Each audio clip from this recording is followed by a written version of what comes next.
Hello and welcome to today's episode of Her. This podcast is dedicated to sharing stories of struggle to triumph, a platform that allows individuals to tell their truth and inspire others. For those of you that are new to this podcast and like content like this, make sure you hit that subscribe button, follow, like, and share. I am your host, Sabrina Victoria. Let's jump right in.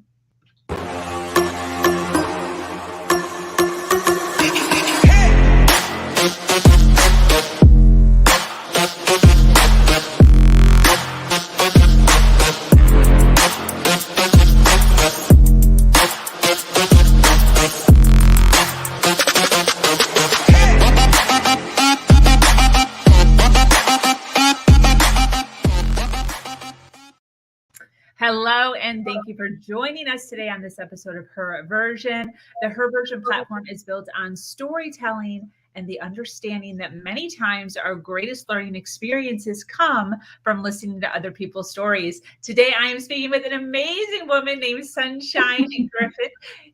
When you think sunshine, you think everything happiness. And although Sunshine is full of a vibrancy, her life growing up was not always that way. Growing up in poverty, exposed to alcoholism, abuse, and homelessness by the age of 13, she has not let her story go in vain. She is now an advocate for adolescent suicide prevention and has written a program for peer mentoring.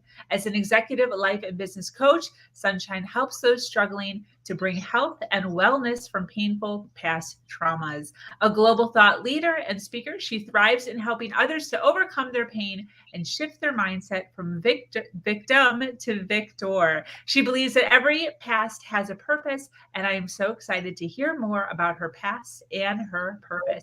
Welcome, lady. Hi. How do you like that intro? I loved it. It's kind of surreal to hear about yourself from someone else. Yes. Well, I'm so excited to have you here. I'm like, oh, I want to meet. Yes. Thank you. Did you just say you want to meet this person? Yeah, I know. It's funny when you hear yourself. I'm like, it's so normal to us, our life, that sometimes when someone echoes it back to us, I'm like, okay, all right. Or even speaks back my words to me. I'm like, okay, I received that. I love it. Yeah. I love it. I just had Maureen on yesterday, and we were talking about how she was reading through some of her book, and she's like, I was reading through it, and I was thinking to myself, I am so smart. I was like, I do that too sometimes. Well, I'll reread some of my stuff that I have out, and I'll be like, wow, that is freaking brilliant. Right? Yeah, we don't give each other enough credit sometimes, or ourselves enough credit sometimes. Yeah, I had somebody this morning, we were talking, and we were talking about our talents that people don't know about us, and he said he didn't have talents. And I was like, you know what? Yeah, you do. You just think they're normal. For you, that's normal, and everyone else is like, oh my gosh, that's amazing. So when I noticed when and why I decided to speak out and be an influencer and share my stories, because as I begin to tell people, they're like, that's not normal thinking. I'm like, no, but doesn't everybody think this way? No. So I was asked to speak a few places, and I'm like, really? Is it that different? And I realized I was different. And the way I grew up and started to begin to pull apart my upbringing and where I came from. And I'm like, oh yeah, I guess I did pick that up along the way. And I did, when we overcome things and we gain knowledge, there's wisdom in it, and someone is just in it and they've not overcome that yet. And when you speak that, they can grab onto it and find a way out. So I found that really, really important in sharing. If we all share, boy, none of us would be stuck. Yes. Right. Yes. And that's part of why I run this podcast, is because of that. It's like, where's the platform so that we can share our story? Like, it's not like we're just walking around just telling people our backstory. It's true. I meet people and they're like, oh, and they think I've had this perfect upbringing, and even in the church, and they have no idea. And then when I say, oh, I'll talk to this person, they talk about a problem they've had, and I'm like, oh, I can speak into that. And then they're like, wait, what? You know? And so a little bit about that, I'll share a little background. So I grew up in poverty in a small town in Northeast Ohio, near Youngstown. And I had a mom that worked all the time, single parent, left us to be raised by babysitters, boyfriends that brought in a lot of abuse and trauma. She had married 5 times, looking for love. One of them was my own father. And then when I had realized I was writing all these things down, I had 26 different addresses. So I've moved 26 times. And with her working in the bar, started my life with a Shirley Temple in my hand, talking to the guy on the bar stool next to me. And that was normal, taking naps in booths until her shift was over. My grandma came to pick me up. And then when she had married her 4th husband, he really didn't want any more kids. So I was out. And that's when I began to really start to try and stay with friends. I moved in with an abusive boyfriend as a teenager. And that really began my life on the streets. I slept in cars and people's driveways if they were open, especially a lot of my friends. I'm like, hey, have your parents' car open, and then I'll still catch the bus for school. So nobody would know. I'd live in, I slept in tents in the woods. I slept in a tent behind a bar that my friend's mom worked at because I knew she was there and I felt safe. I wouldn't even do that today. I think of some of the places, boarded up buildings in Youngstown. I started to stay as late as I could at bars because they were open. So I began to learn to play pool. And I got really good and started hustling for money. So they're like, this little girl can't beat me. So it was a way to make money. And then I still went to school every day, trying to hide that and protect my mom, And so then I began really kind of spiraling down, that aloneness and being on the street.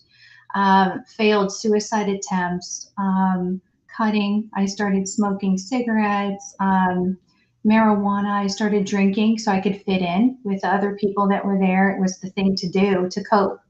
And so I kind of learned that from them. So I had a lot of learning of things that I had to unlearn over my life. And a friend's dad that owned a bar, I began to play pool there and kind of hang out all the time. And I could sneak, alcohol into my soda and no one would notice, and, try and be this grown up and still talking to the guy on the bar stool next to me. That was normal. And then I began to date a gentleman that was in a band at 16. He was 21 and he was an atheist. And I didn't know that was the pathway for me to find Christ and my faith through his mother. He had a Christian mom and I wanted a mom. So we dated a couple years. She never pressed religion, nothing like that. She had a mother-daughter banquet and said, well, I have 3 sons. How about you go with me? And I did not know what was going to happen. So I was like, I wanted a mom. And I'm like, sure. So I went, and it wrecked me that somebody would love me, that somebody wanted me, just to learn about faith, that I was that important and that I wasn't second rate or damaged, or, that I was loved. And so I began to go to church. And then not long after, it was Easter. And when I learned that Jesus died for me at that church, then that wrecked me more. I'm like, somebody would die. I'm like, oh, I don't want them to die, And I ran up to the front. I laid on the steps, and I'm like 19 years old at this point. And they're like, do you believe? I'm like, I need this Jesus person that would die for me. I want him. And I said, I don't know how to live. It was almost like an instant download from heaven that there was right and wrong. I didn't realize I was abused. Didn't realize that those kinds of things, being beaten that way, or locked in rooms, or darkness, or, I had a babysitter that, tried to drown me. And she just kept telling me I was dirty. Like all of those things, I put that blanket of shame on that day and felt like I was not enough. And so when I realized, I'm like, wait a minute, I don't know how to live. And so that's where a shift began. And I thought, you know what, I could be different. I began living for God. Honestly, I was like, I owe him my life. If he died for me, I began to honestly lose my selfishness. You know, everything was for gain. I could manipulate. I could get what I wanted because I was on the streets and I had to survive. And then I realized, wow, and I'm looking at everyone else in the same position. I'm like, they don't know him. So there's me again at the bar. No one discipled me. I didn't know. I was still going to the bar, but I was saved, right? And I'm telling the guys next to me, I'm like, hey, I'll drive tonight because if we wreck, I'm going to heaven. You want to go too? And just the simple mentality of faith. I started sharing immediately. I'm like, you don't have to feel this way. You don't have to be alone. And I actually began to pay attention in school and I ended up graduating a first generation high school graduate. No one in my family had graduated. And so that began, such a change. And then I realized I didn't want to be with an atheist anymore. And his mom's like, wait, you're not supposed to leave my son. And I said, well, I got Jesus. And so it was just so special. She's still like a mother to me today. I still see her. And so she was a major, major godsend in my life. And, you think everything's going to be perfect. Well, no. So even though I was a Christian and I start thinking I'm like, oh, I'm protected. I can pray. I can do all these things. I was still going to the bar and I ended up being so drunk I couldn't drive home. And my friend gave this guy in the bar my keys, and I ended up getting violated by him. And at that moment, I just stopped, thought, I'll just get married. I think I had all the plans and ideas. I married a best friend of mine and thought, I won't have to be alone. I won't have to put myself in that situation. I'll love him that way. And within 6 months, I'm like, what am I doing? Trauma can really make you make bad decisions. But here I am saying, making excuses, saying, well, I was a street kid. What do you expect? I don't know what I'm doing. And I felt God in my spirit saying, no, you're a beautiful, holy woman of God. And I was trying to justify bad behavior, just because of my past. I was using that victim mindset to still keep making bad choices. And so I went through divorce at 19. And, then I just continued to realize, when I did that, it kind of hit me that people were replaceable in my life. Things stayed with me. I carried books and things. And when I moved on the street, everything stayed with me, never lost anything. But it was people that were replaceable. So I learned that lesson that, well, there'll be more people, right? And it was such a big thing I had to unlearn, to allow even unconditional love. I was setting up conditions, expecting people to abandon me, and so through that, I ended up starting to work. I thought, okay, got to get back on the track. And I was praying every day for salvation because I thought I lost it if I would sin. It's so sweet and simple when you think about the innocence of that. But and so I ended up this will tie into where I'm at now. I went to college for about 15 months, graduated early with an associate degree in business. I was able to get contracted into Delphi Automotive there back home. And they couldn't hire me full time because I didn't have my degree. And they were under General Motors at the time. And I thought, oh my gosh, I got this big job. I'm not finishing school. I bought a trailer for $4,000, had a home. I was not homeless anymore. I was able to buy a car, first new car, very excited, right? And then the contracts ended. I'm like, well, wait, but I have this, all of these things. I'm like, and so they couldn't hire me because I didn't have that degree. And so it's funny because now I came back to my first love, and that comes into, at this moment, I've been 6 weeks with General Motors, and I was hired in as a business intelligence analyst. So it brought back it still brings healing to those parts of my past where I didn't feel good enough. I was never good enough because I didn't have that degree.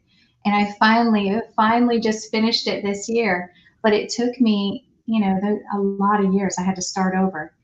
And so I thought that was a really neat thing when I was thinking about things today, that that's where my first job was. And that began this thing of, you know, still couldn't get direct hired. So I still felt not good enough. I always felt a little less than, and I couldn't love myself from my past or where I was from. And so that was a cool thing I connected today. And so then I met someone, of course, at work, and he was the first Christian I dated. So I thought it'd be great to marry another Christian. Thought everybody believed everything I did because of the name, right? But we had about 15 years of marriage and my 3 children. And, you know, all of my abandonment past still came in. There was still brokenness. There was still addictions that came in on both sides. Sin entered in, and we ended up divorcing. And, you know, at that moment, you know, I was so just distraught. I thought, well, I thought Christians are supposed to have this great life, and I had this new start, and I had all these things, but I was still in a poverty mindset. You know, that's one of the biggest things when you grow up in poverty and you're in survival mode. I didn't know how to turn that off. And, you know, I kept trying to make it. I thought, well, and if I would get a glimpse of somebody leaving, you know, I would pull away and I would try and leave first. I'm like, I'm not going to be the one left, right? So, you know, these things that I had to unlearn about, you know, people being replaceable. And so I'm sitting there in church and I'm broken. I'm thinking, what in the world, right? Why am I here? And the pastor said, you know, if, he says, you know, do you anybody not have a father's love? And I'm like, you know, I don't know my dad.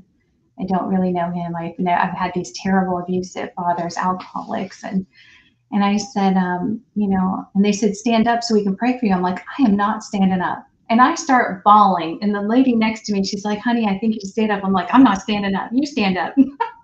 And this little rebellious girl starts coming out.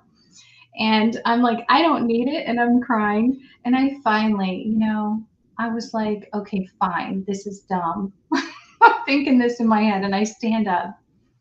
And I felt like in my spirit, you know, I felt like God saying, you know, what men and women have done to you in the past, you're not giving me your whole heart. And if you have your heart's broken in all these pieces, and you have your watch was broken, you took it to the manufacturer, you took it to the creator, you didn't take it to the baker to fix. He's like, who made your heart? And I'm like, oh, he's like, you're keeping parts of yourself from me. He said, give me the whole thing so I can make you whole. Because these things are still coming up. You've got this brokenness. You're trying to move forward, and I'm like, that's terrible. I'm not doing that, you know. And I'm fighting with God in this moment. People are praying. I don't even know what they're saying. I'm just crying, thinking that, you know, this is terrible. And I finally said, fine, you can have my stupid heart. And I tell you what, at that moment, you know, he said, you don't only represent yourself, but you represent everyone in the room that's afraid to stand up. And I thought, okay, I'm going to trust you. I'm going to give you everything. I won't hold anything back. And, you know, and he said, there's a root of abandonment that we're going to need to pull and do some spiritual surgery. We're going to reach in there and pull that out, and it's not going to feel good. You're going to be like an open wound, and we're going to do that. So I just felt like I had to surrender and say, you know what, I don't want that. Sift me and take anything out that I've not looked at and not given up. And that root of abandonment, and I felt like it was like as a plant, like they grow the vines around your heart, around your eyes, around your mind. I was bound by that thing.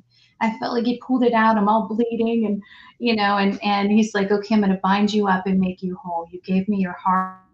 You've taken out this root, and we're going to make some changes. And I'm going to teach you how to love not only everyone else and see them like I do, but yourself, and without condition, you know. And I'm like, okay. So it just so happened I was diagnosed with a heart condition, a mitral valve prolapse and tachycardia.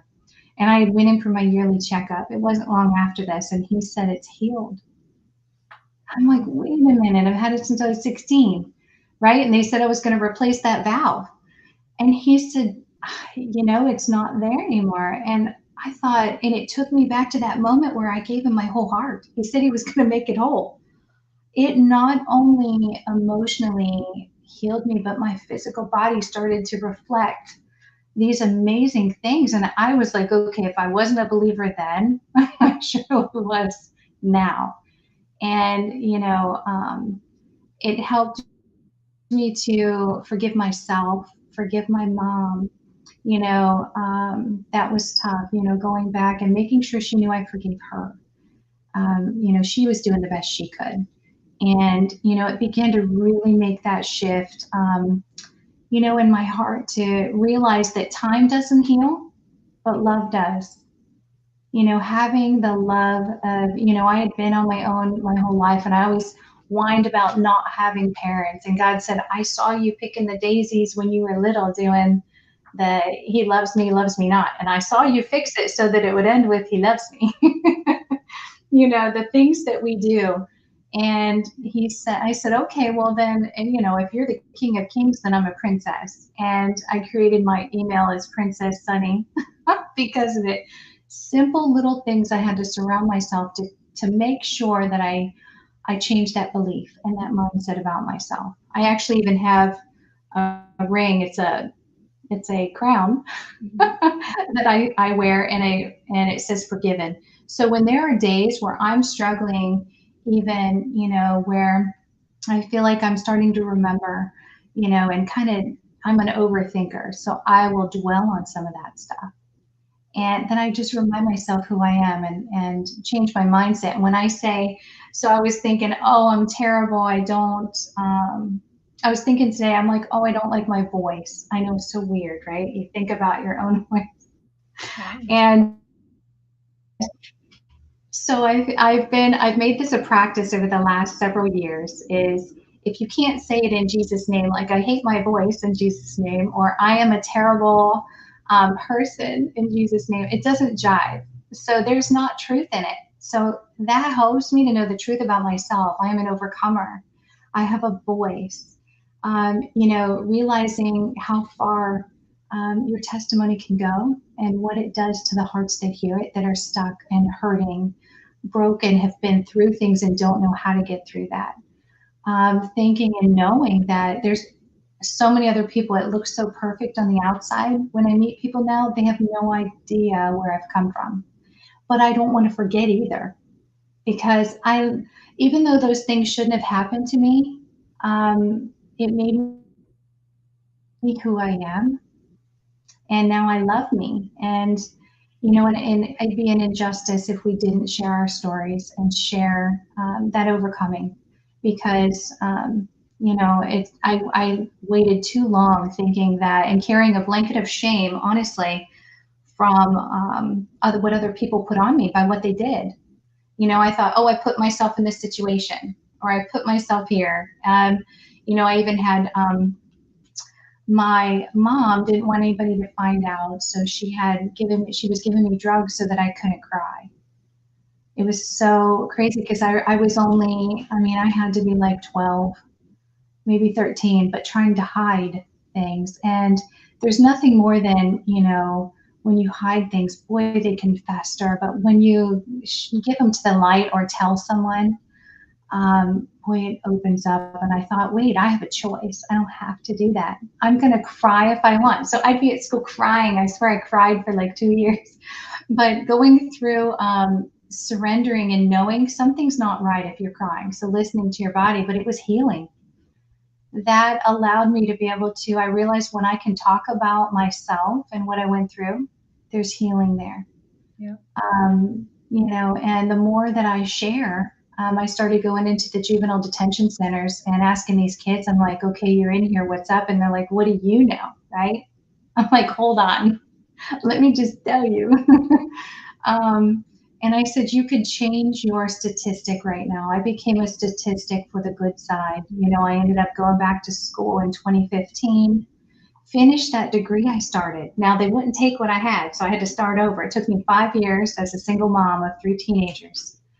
And I finally finished, and they're like, are you going to graduation? I'm like, you better believe it. I got a class ring. I did all of that. There was, it's never too late to have that happy childhood. And I'm like, no, you know, this is, I feel like I'm right out of college, right? And starting my life. And I began to, you know, do the suicide prevention, become a youth leader. And I realized how different it was changing their futures. These kids, I mean, it takes one person to believe in you. And when you're that desperate and ready to listen to anything at the bottom, you can be that voice of change by sharing. Someone said, "Oh, you're throwing yourself under the bus." I'm like, well, it is my junk, but without suffering, there's no glory. Without the battle, there's no victory. And we have this stuff all the time, whether it's even a coworker that we're battling with. It's not too small. Things are traumatic. They affect us. They affect our mindset. But to know who you are and be able to walk in confidence and say, I am beautiful. I do have a voice. I have something to share. Um, you know, and that people, you know, unlearning was one of the biggest things. You know, I had to introduce myself to me. I had to take a look and see why I thought the way I did, and where it came from. You know, I believed police were bad, right? My parents told me that so that I wouldn't tell anyone. So I never told anyone. So I stayed on the street. No one ever found out. Thank goodness I didn't end up in jail. I didn't do anything too terrible. But unlearning that and telling someone that's living in that to give them direction and kind of take when Sabrina and I were talking not long ago and we're talking about our, you know, just our story. I had a vision of my solo book that I'm writing right now, and it was me reaching in the darkness, grabbing the hand of someone and had a flashlight, and I'm like, wait, I've been here. I know the way out. Let's go. Like, come on, hold my hand, and taking the light to find the way out. You know, this is the thing that we can do when we overcome. We share that navigation, and then, you know, forgiveness and resetting our thinking. Taking I call it my God resume. You know, I have failed marriages and I have, you know, abuse and rape. And I was a bully to the bullies in school. I had a thing for injustice. I had to go back and ask forgiveness from those that I felt like I bullied, even though I felt like they were doing the wrong thing. I still had to, you know, you think about, boy, you know, when God heals those things. And then we went to the reunion together.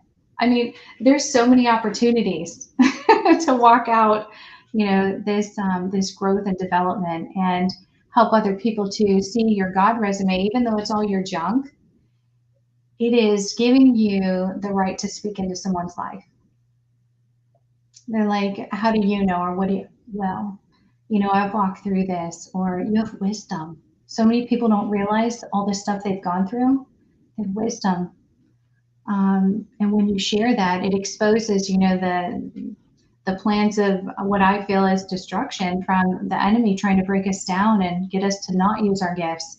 I was silenced my whole life, told to be quiet, told I talked too much, or I didn't have anything to say, you know, so just be quiet over there. And so I was silenced my whole life. So I had a hard time finding my voice.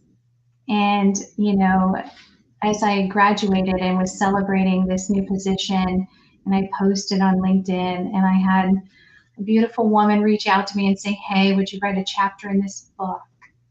And I thought, okay. And I thought, well, that's kind of cool, right? I was writing my own book. I'm like, this is a great opportunity. And I just knew they had 6 months to write, and I had about a week.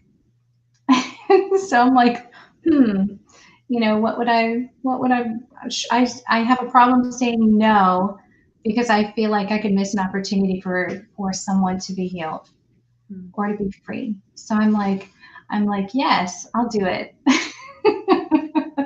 And so there's us that are, you know, the fear. And so I said yes. And this was just published. There was 10 authors, 10 women. I got to be one of them. So blessed. And I wrote it, you know, in a day. I sat there and I thought, okay, God, you said I'm an ambassador for you. You've been my father. You've been my parent my whole life. You've known me. You've poured into me. You've healed me. What if I'm sitting with these other people, these other women that are going to read this book. What conversation should I have that has to do with the title is Sanctuary, cultivating a safe space in sisterhood and rediscovering the power that unites us. And so I was sitting there and I realized, there was more healing that was coming. I thought, just when you think, and I know this is pride, I'm like, oh, I'm healed. I don't need any more stuff. We're such a work in progress, right?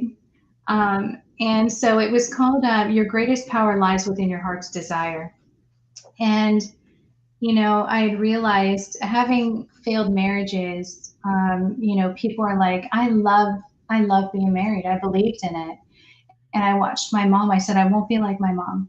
And I got to tell you, I had to go back, and that judgment came on my own head. I realized, I'm like, oh my gosh, I have a couple failed marriages. And I went to my mom. I said, I am so sorry that I judged you for that. And she's like, I believed in marriage too. And I just wanted that for us to have a family, and learned her heart.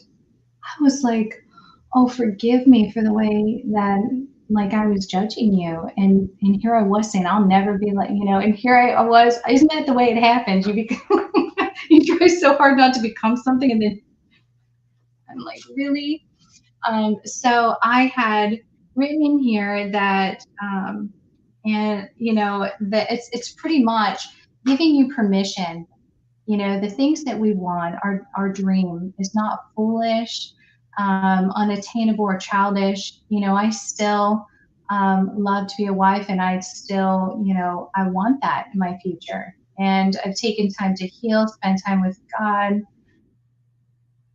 heal those parts. And so, everyone's like, oh, just be with God, just be single, just do this. And I'm like, well, but I still love that commitment, that covenant. That is so precious. And there's a peace about it. And so when I wrote in here, I'll just share this real quick. So I said, as a woman, I desire intimacy. I think we all do, that belonging. I said, I don't want to be the last one picked on the playground, if you know what I mean. But what we dreamed about as little girls and where we are now, we have long forgotten something very precious within our hearts.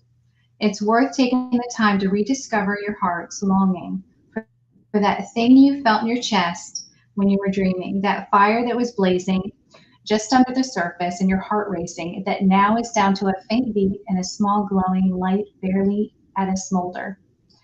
I said, you have permission to remember and resurrect it because it's yours. Those little dreams that we had.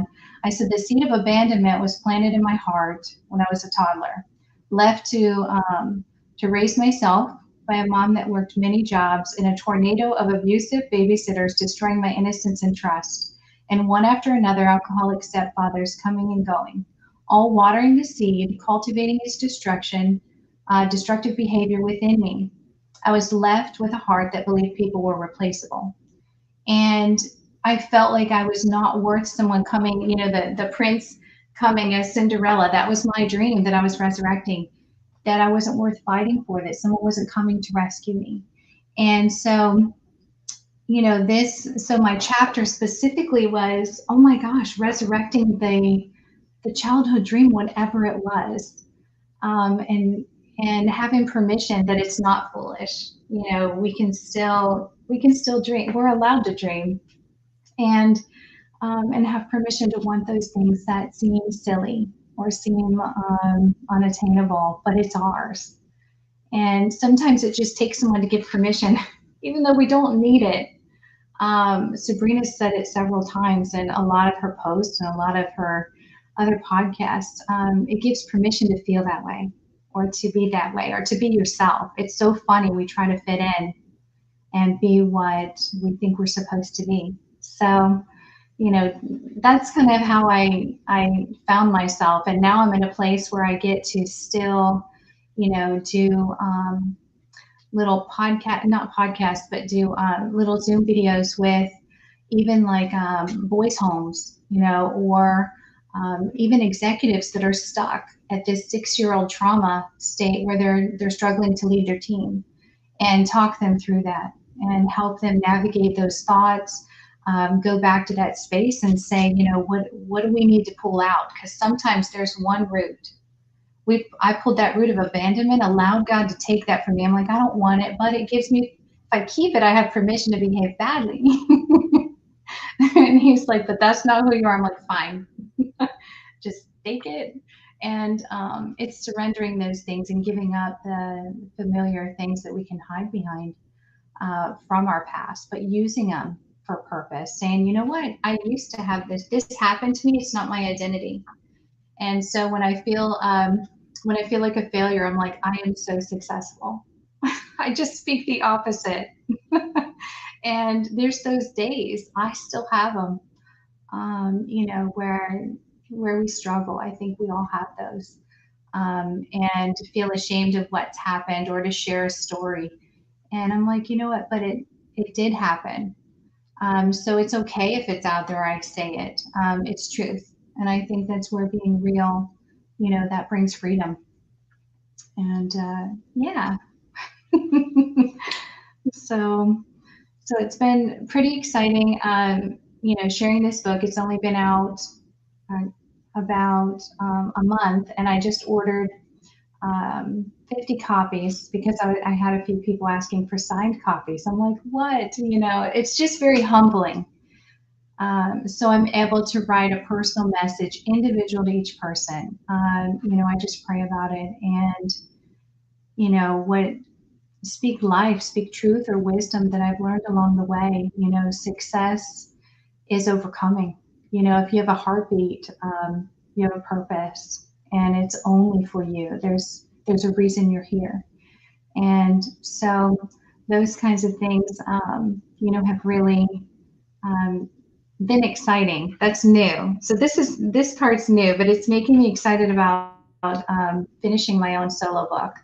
And it will have everything from the streets. I'll probably have to put a warning on it, but a lot of different experiences and things I saw, as a kid, and how that affected my thinking, and how I had to shift to change it. Being afraid of the dark. We have when you realize you have something about yourself that might not be as positive as you want, you think about, wait, why am I afraid of the dark? There I am, I'm a single mom, and I realized I was giving that to my children.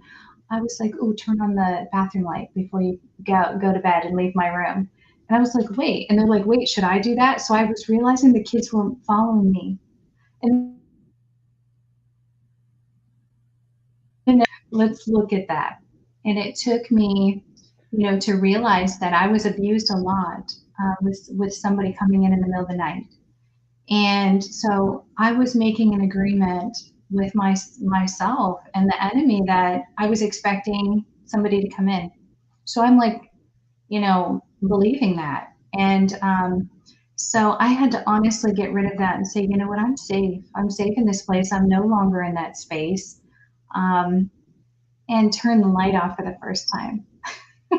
Something so simple.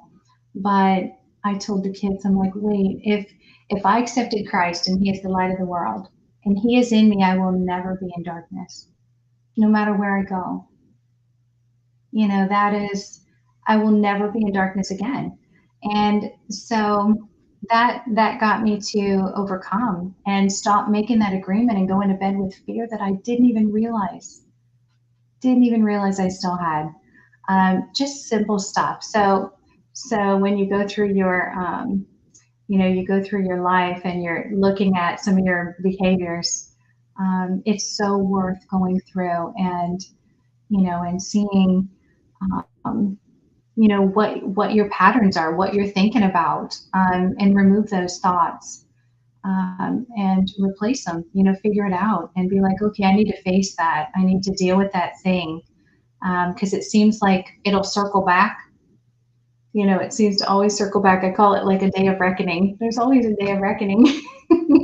You can push things off, but our bodies, our minds are so brilliant, resilient, and so, yeah, it's just, success to me, is being that victor mindset, and bringing others through that darkness and sharing the way out. So hopefully I can continue to, lead men and women in that space, as an executive consultant, but people developer. I love that space. Um, so yeah. Very cool. Can you tell people a little bit about your website and what you Sure. do as far as your mentoring or teaching? Yeah. So I started my website, Thinking Sunshine, as a way for those that I was on call for about 63 kids, for suicide prevention with my phone. And I realized they needed a voice, more often. So I started more social media, and I started posting daily. And then I realized my executives were needing the same things. So it was pretty fabulous. So in 2020, honestly, a good thing that came out of the pandemic, I was home. Everything was home. So I thought this is the time to finally share my story. So I didn't start until 2020. And I began, Thinking Sunshine, which is kind of a play on words. So it's from negative thinking to positive thinking, but also my name. So as a thought leader, so Thinking Sunshine. And I started to blog. I did a couple podcasts and, put a few videos on. I just put the book on there, so you can order directly from the website. And I promise to begin to do more on there. I need to be able to learn how to share between, because Facebook, LinkedIn, and I can do all those, but then putting those onto my website, because then but it's kind of cool because if you go to each one, the content is different. But it's more, I try and do daily words of wisdom, like, lessons learned, things. And then I post those images that are shareable on my website, even though they went in my post on LinkedIn. These are things like lessons learned often too late, things that I wish I would have known or someone told me. Friends forever is normally not real. You shift through life. I thought there was something wrong with me. People coming and going still. I'm like, wait, it's just the season of life we're in.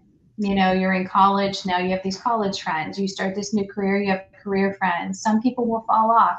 They're still there, but they're just not as close. And so things like that.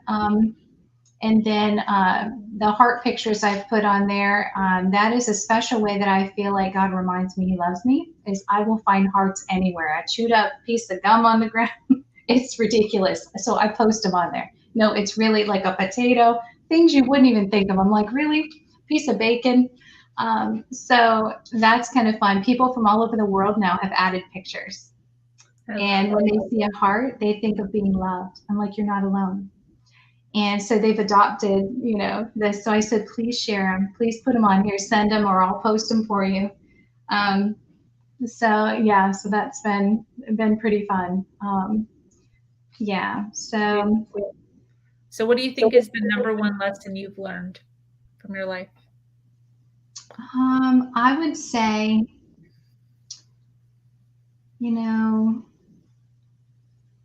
probably,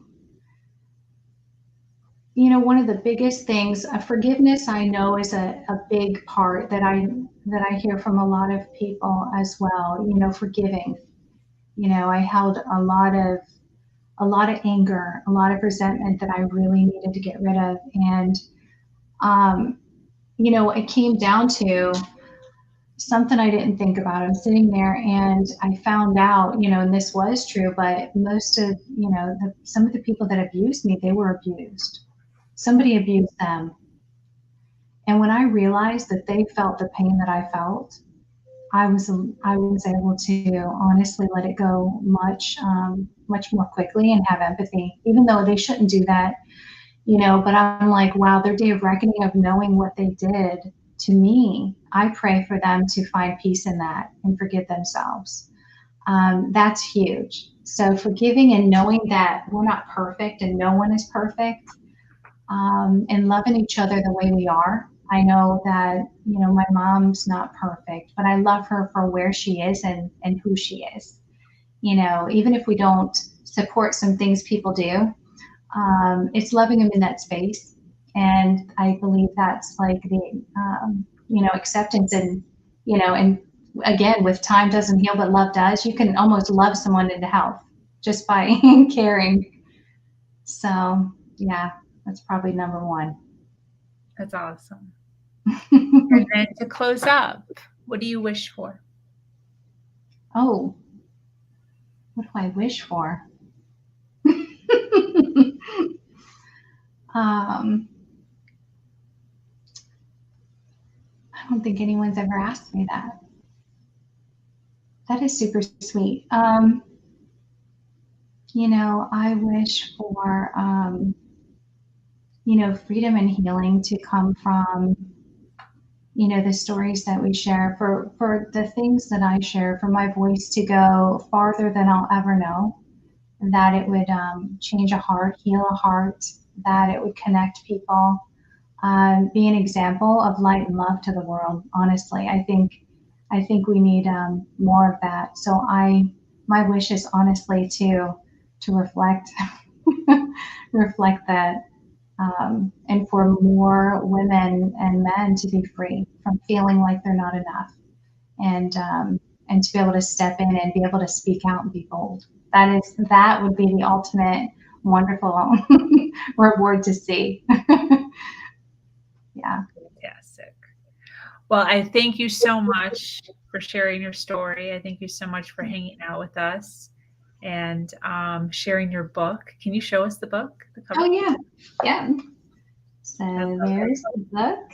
Absolutely. For those that want to check it out, it's at her website, thinkingsunshine.com.